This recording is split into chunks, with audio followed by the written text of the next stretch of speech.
Welcome once again to Pen and Compass Podcast.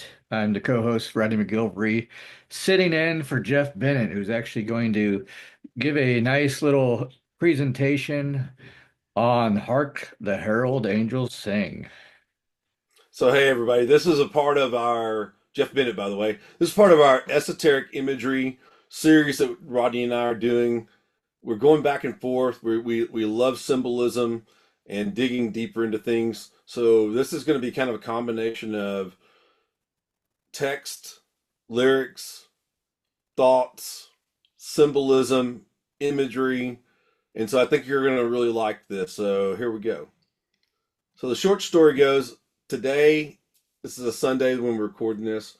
I was able to sit in a worship service, and the second song that they sang was Hark the Herald Angels Sing.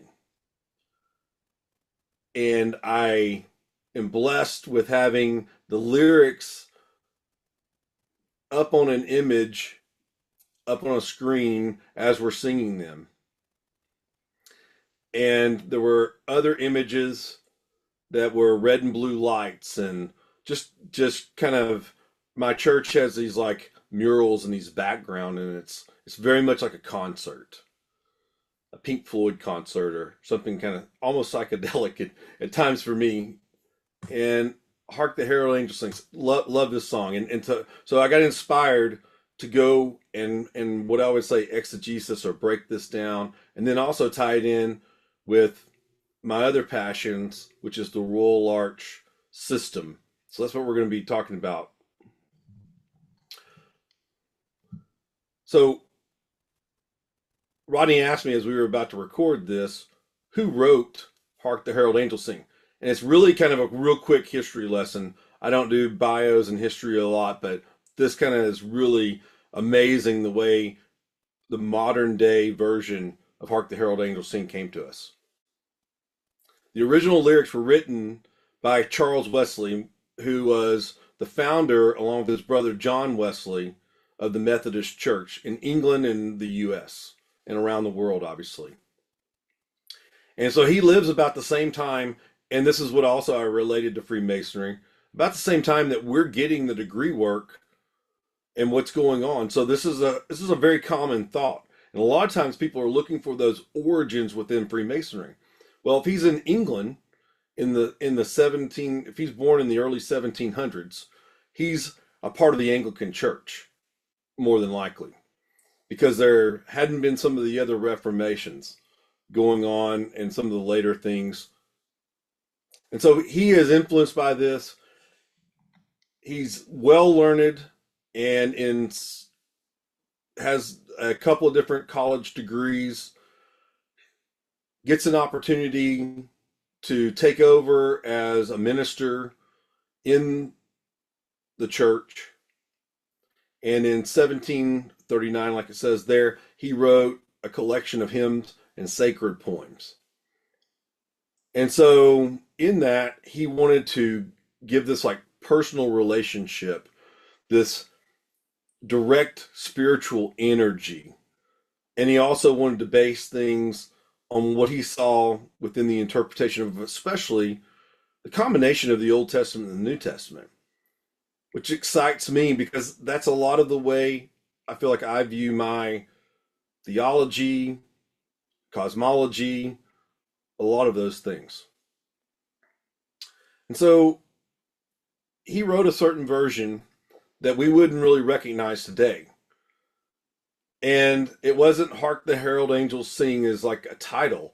It was something that he had written as a poem, and then he started debuting that, just like we all probably would, in our own local area. So, first of all, with his congregation, and then kind of spread throughout the different churches in and around in the Methodist congregations in and around London and England. So hark how all the Welkin rings. Glory to the King of Kings, peace on earth, mercy mild, God and sinners reconciled. So we would recognize some of that. You're saying, what's a Welkin? And A Welkin is basically the vault. It's an archaic term for the vault of heaven. The place where the treasure resides, lies, is resourced, is kept. It's basically the spirit where the Spirit of God resides. It's this high heaven, this throne room. And so all this is kind of sitting there, and it very much translates back to not only Freemasonry, but a lot of esoteric and mystic studies. But it's very much, I think it very much relates back and forth for a couple of 300 years. And I think it really feeds into what I feel like whenever I go into the background that I have religiously, that this all definitely weaves into itself. So it says rings, and that's not like a ring that would be on your finger, which would also be kind of a cool esoteric parallel symbolism interpretation. But it's more of a loud, fierce sound or noise. And so if you think about that, there's a spirit of God kind of emanating out, kind of like the background behind me.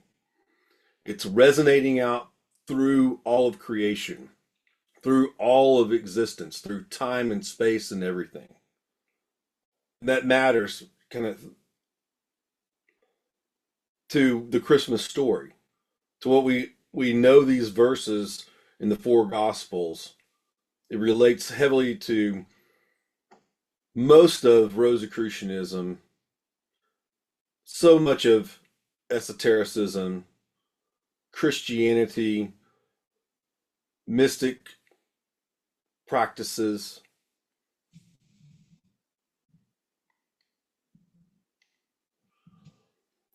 But the version that we know was influenced by George, actually it's pronounced Whitefield. He lived about the same time, you can see there from the dates. And the crazy thing is he was actually a contemporary and a college buddy at Oxford with Charles Wesley. So George Whitefield is on the left and Charles Wesley on the right. And they actually were in a literary group or society, kind of like a college fraternity, around 1732. They both were in this extra group that met on the Oxford campus. I say they because it wasn't only Charles Wesley, but also his brother, John Wesley, which is part of the intrigue. And so George Whitefield decides about he has access to this. He hears it, and he actually goes off and is a little bit more a part of the Calvinist movement, the pure what we would consider the Puritans, a little bit different. I would actually say it's the precursors to probably what you would think of today in the U.S. as some denomination of Baptist, Southern Baptist, or the other ones that are out there.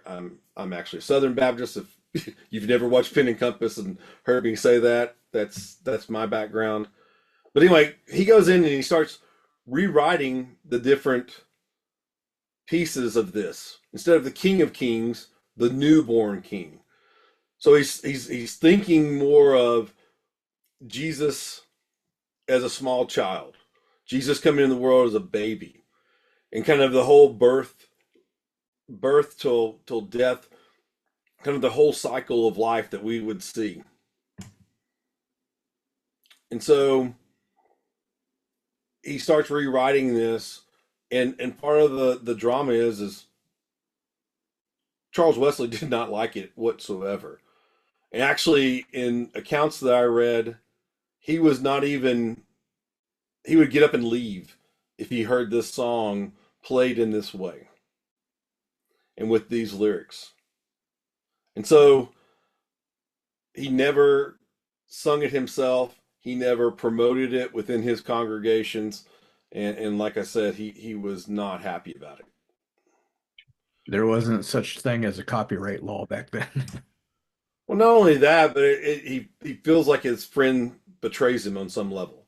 He's trying to one up him, I think. But that happens a lot, right? I mean, we want peace and harmony, and that's a very common theme in esoteric groups, fraternity, and pretty much any human-led organization. Oh yeah, they're all human-led organizations on this, whether it be work or whatever. So it's a good moral lesson in the wisdom, kind of even from the recent history of the world. But a lot of this is based on the interpretation of a couple of verses out of Luke, the second chapter of Luke. And here's the King James Version. And suddenly there was with the angel a multitude of heavenly hosts, praising God and saying, "Glory to God in the highest, and on earth peace, goodwill toward men."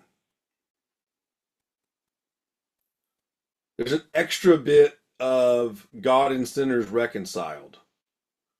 Goodwill, there's multiple interpretations of this verse in the Bible in the different translations. And I would encourage you to go read those in this Christmas season as this video is coming out. To do your own work, let's say, to do your own investigation and discovery and see what it speaks to you and how you interpret it. Or if you read something different than what you've always heard, go find it in there's probably 80 different versions to this, but just go read 4, 5, 6, 7, 8.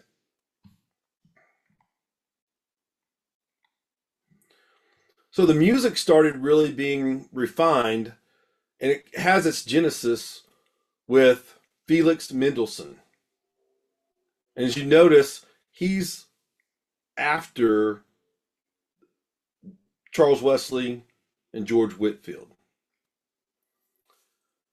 And he is touring around in London in the 1830s. And he has written all these different compositions. He's German. He's a pianist, organist, like it says there, a conductor, very involved with putting on different concerts, music. He's Jewish by birth, but the accounts that I read said that whenever he was in his youth or as a child, he adopted Christianity.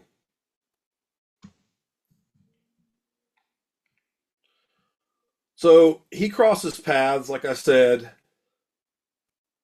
and this guy who is an Englishman, William H. Cummings, comes across his music, and in 1855 he takes Whitfield's lyrics and adds Mendelssohn's tune, and it's the version with 2 lyricists and 2 musicians that we have today. And ironically to me, it appeared in print. Probably one of the earliest times it appeared in print was actually in the 1857 Methodist hymnal.